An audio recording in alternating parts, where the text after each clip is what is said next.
അപ്പോൾ അതിനെക്കുറിച്ച് നമ്മൾ അത്ര വിശദമായി ഖുർആനെക്കുറിച്ച് ചിന്തിച്ചിട്ടുണ്ടോ? ഖുർആനെ പദപ്രയോഗങ്ങളെക്കുറിച്ച് ചിന്തിച്ചിട്ടുണ്ടോ? അതിൻ്റെ പശ്ചാത്തലത്തെക്കുറിച്ച് ചിന്തിച്ചിട്ടുണ്ടോ? അത് എന്താണ് നമ്മളിൽ നിന്ന് ആവശ്യപ്പെടുന്നത് എന്നുള്ളത് നമ്മൾ ചിന്തിച്ചിട്ടുണ്ടോ എന്ന് മനസ്സിലാക്കുമ്പോൾ എനിക്ക് കിട്ടുന്ന ഉത്തരം, അല്ലെങ്കിൽ നമുക്ക് പലർക്കും കിട്ടുന്ന ഉത്തരം ഇല്ല എന്നുള്ളതായിരിക്കും. അങ്ങനെയല്ല, അതിലൊരു മാറ്റം വേണമെന്ന് നമ്മൾ തീരുമാനിക്കുകയാണെങ്കിൽ എങ്കിൽ നമ്മൾ പ്രായോഗികമായി സ്വീകരിക്കാവുന്ന ചില കാര്യങ്ങൾ എന്താണ് എന്നുള്ളതാണ്. ഒന്ന്, എനിക്ക് തോന്നുന്നത് കൺസിസ്റ്റൻ്റ് ആയിട്ട് കാര്യങ്ങൾ ചെയ്യാൻ ശ്രമിക്കുക. അതായത് ഒരു ആവേശം എന്നുള്ള നിലക്ക് ഖുർആൻ സ്റ്റാർട്ട് ചെയ്തു. സാധാരണ ഉണ്ടാകുക നമുക്കൊരു പീക്ക് വരും, ഒരു ട്രഫ് വരും. നമ്മളിങ്ങനെ റമദാനൊക്കെ കാര്യമായിട്ട് പോയി, അത് കഴിഞ്ഞ് നേരെ താഴേക്ക് പോയി, പിന്നൊന്ന് വന്നു, പിന്നൊന്ന് താന്നു.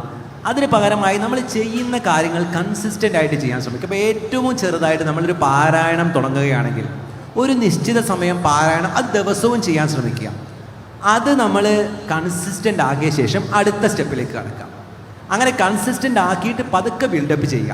അല്ലാതെ ഒരു ആവേശത്തിൽ ചെയ്ത് പെട്ടെന്ന് പോവുക എന്നുള്ളതിൽ മാറിക്കൊണ്ട് കൺസിസ്റ്റൻ്റ് ആവാൻ ശ്രമിക്കാനുള്ളതാണ് ഒന്ന്. രണ്ടാമത്, ഒരു സംവിധാനത്തിൻ്റെ ഭാഗമാകാൻ ശ്രമിക്കുക. ഇപ്പം നമുക്ക് നോക്കിക്കഴിഞ്ഞാൽ എത്രയോ ഓൺലൈനും ഓഫ്ലൈനുമായ സംവിധാനങ്ങൾ ഖുർആൻ പഠനത്തിനുണ്ട്. നമ്മളൊരു സംവിധാനത്തിൻ്റെ ഭാഗമാകുമ്പോഴുള്ള ഗുണം, ഈ സംവിധാനത്തിൽ ഒരു അധ്യാപകനുണ്ടാകും, അതേപോലെ നമ്മുടെ സഹപഠിതാക്കളുണ്ടാകും. അവർ നമ്മളെ ഈ ഉയർച്ച താഴ്ചകളിൽ നിന്ന് ഒരു ആവറേജ് ലെവലിൽ മെയിൻറ്റെയിൻ ചെയ്യാൻ, നമുക്ക് താഴോട്ട് പോകുന്ന സമയത്ത് പിടിച്ചുയർത്താൻ ഈ ഒരു സംവിധാനം നമ്മളെ സഹായിക്കും.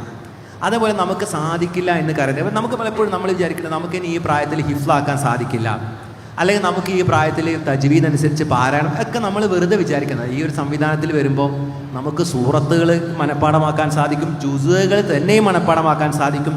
സത്യത്തിൽ ആ ഒരു സംവിധാനത്തിലുള്ള ആളുകൾ അറബിക് ഗ്രന്ഥങ്ങൾ വരെ വായിക്കാൻ ഇങ്ങനെയുള്ള ചെറിയ സംവിധാനങ്ങളിൽ കൂടെ പഠിച്ച ഒരുപാട് ആളുകളുണ്ട്. പിന്നീട് നമ്മൾ മൂന്നാമത്തെ പോയിൻ്റായിട്ട് എനിക്ക് സൂചിപ്പിക്കാനുള്ളത്, കഴിയുന്നത് നമ്മുടെ കുടുംബത്തെയും കൂടി, അറ്റ്ലീസ്റ്റ് നമ്മുടെ പങ്കാളിയെയും കൂടെ ഈ ഒരു സംവിധാനത്തിൻ്റെ ഭാഗമാക്കാൻ ശ്രമിക്കുക. അപ്പോൾ നേരത്തെ പറഞ്ഞ പോലെ നമ്മുടെ ഉയർച്ച താഴ്ചകളിൽ അങ്ങോട്ടും ഇങ്ങോട്ടുമുള്ള ഒരു കറക്ഷൻ പ്രോസസ്സ്, അങ്ങോട്ടും ഇങ്ങോട്ടുമുള്ള ഒരു ഇടപെടൽ ഉണ്ടാകുമ്പോൾ കുറച്ചുകൂടി ഭംഗിയായിക്കൊണ്ട് നമുക്ക് നമ്മുടെ പഠനത്തെ മുന്നോട്ട് കൊണ്ടുപോകാൻ സാധിക്കും.